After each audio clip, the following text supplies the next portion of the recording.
Assalamualaikum warahmatullahi wabarakatuh. Pada video kali ini kita akan membahas mengenai perbandingan trigonometri sudut-sudut berelasi. Masih pada materi trigonometri.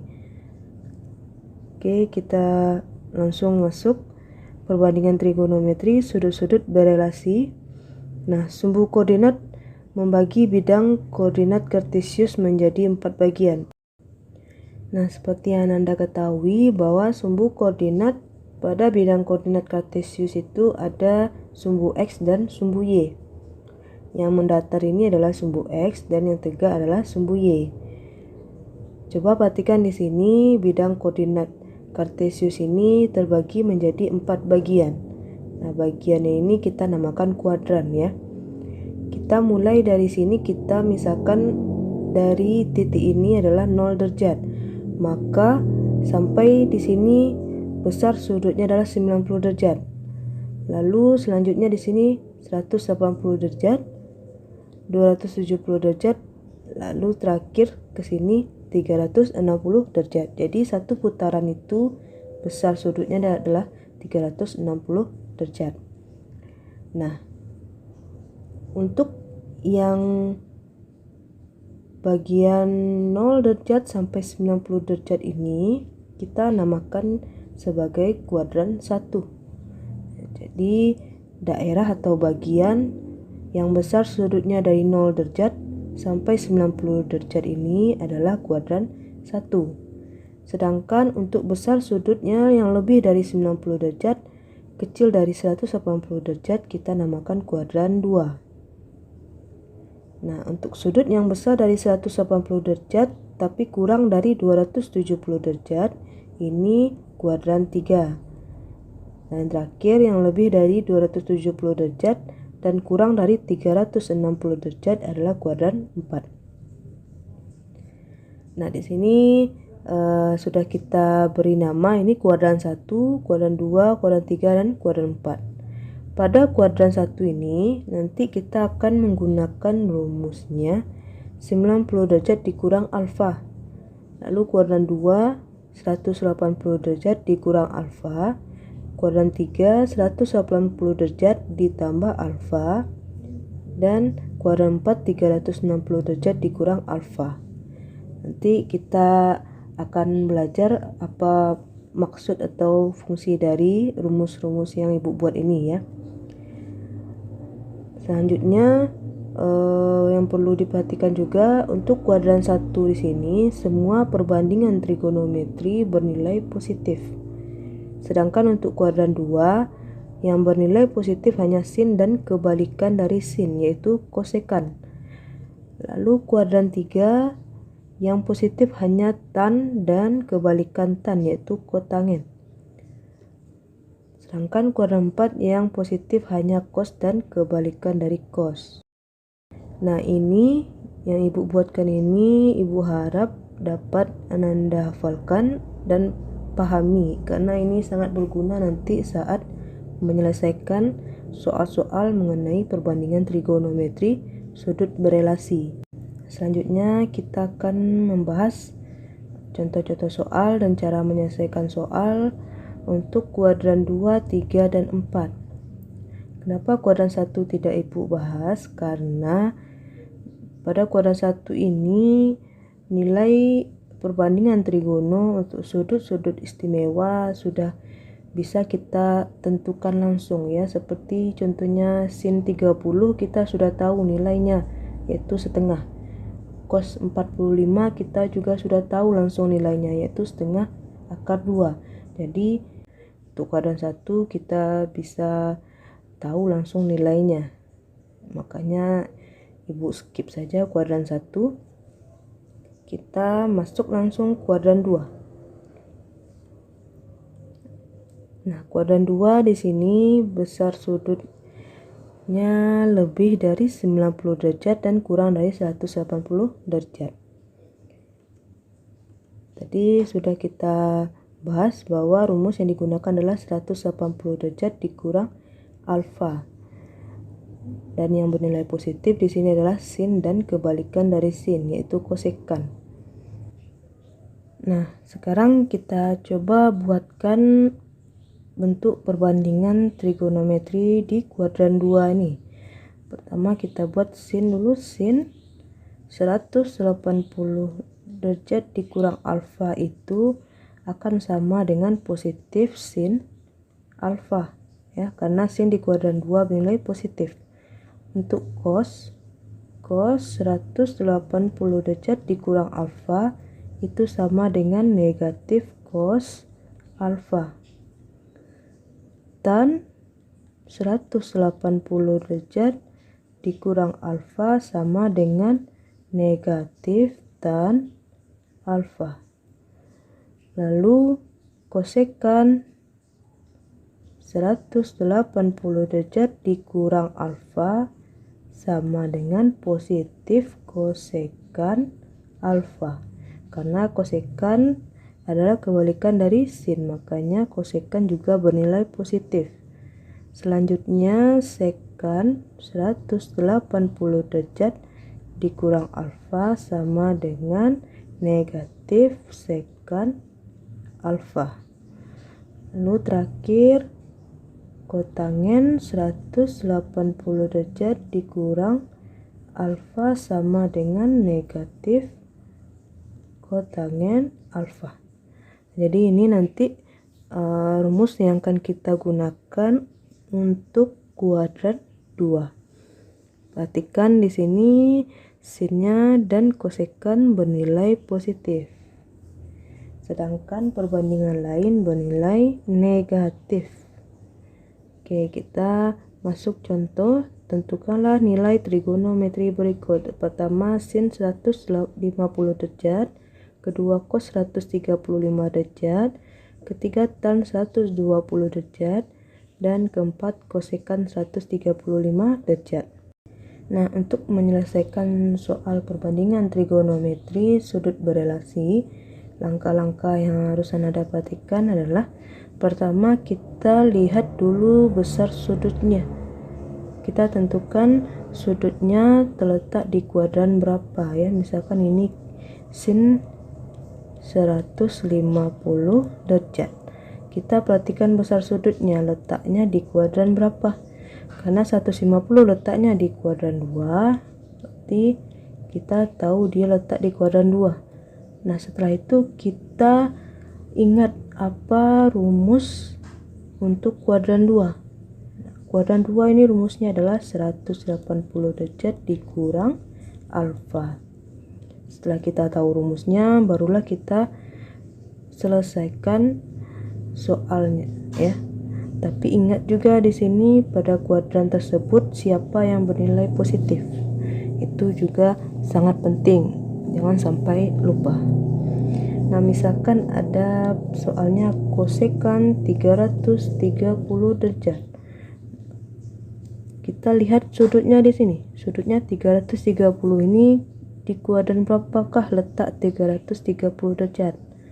Nah, karena dia besar dari 270, maka dia letaknya adalah di kuadran 4. Nah, di kuadran 4 ingat apa rumus yang digunakan di kuadran 4.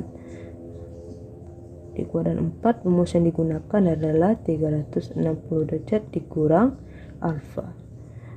Barulah kita selesaikan soalnya. Dan ingat siapa yang bernilai positif pada kuadran tersebut. Oke, itu langkah-langkah dalam menyelesaikan soalnya nanti, ya. Next kita coba jawab.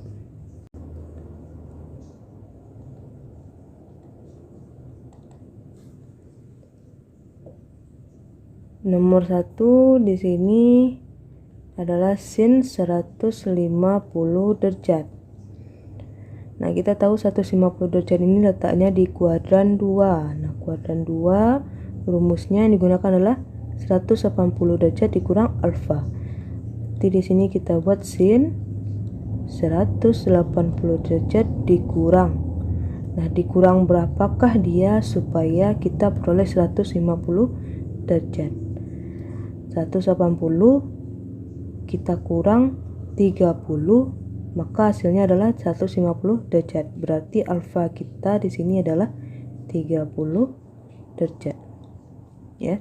Jadi 180 derajat dikurang berapa yang hasilnya 150 derajat. Ini ya. Jadi kita tentukan dikurang berapa. Setelah kita dapatkan ternyata alfanya adalah 30 derajat. Karena 180 derajat dikurang 30 hasilnya adalah 150. Berarti alfa kita adalah 30 derajat. Baru setelah itu kita buatkan di sini sin 30 derajat. Perhatikan di sini ibu buatnya positif ya, karena sin di kuadran 2 bernilai positif. Makanya di sini nilainya adalah positif sin 30 derajat. Oke. Sin 30 nilainya adalah setengah. Jadi kita dapatkan sin 150 derajat ini adalah setengah. Selesai. Lanjut yang kedua, cos 135 derajat. Kita perhatikan lagi 135 itu besar dari 90, kecil dari 180. Berarti dia letaknya di kuadran 2. Nah, kuadran 2 ini rumusnya adalah 180 dikurang alfa ya. Ini ibu tuliskan seperti ini untuk membiasakan. Jadi nanti kalau misalkan kebetulan soalnya nggak dikasih tahu kuadran berapanya, nah, jadi Anda harus tahu, harus bisa menentukan ini kuadran berapanya ya. Ini kebetulan kita bahasnya per kuadran, makanya sudah pasti semuanya di kuadran 2. Tapi ini Bu biasakan nanti Anda cara menganalisanya seperti ini ya. Nah, berarti di sini kita buat cos 180,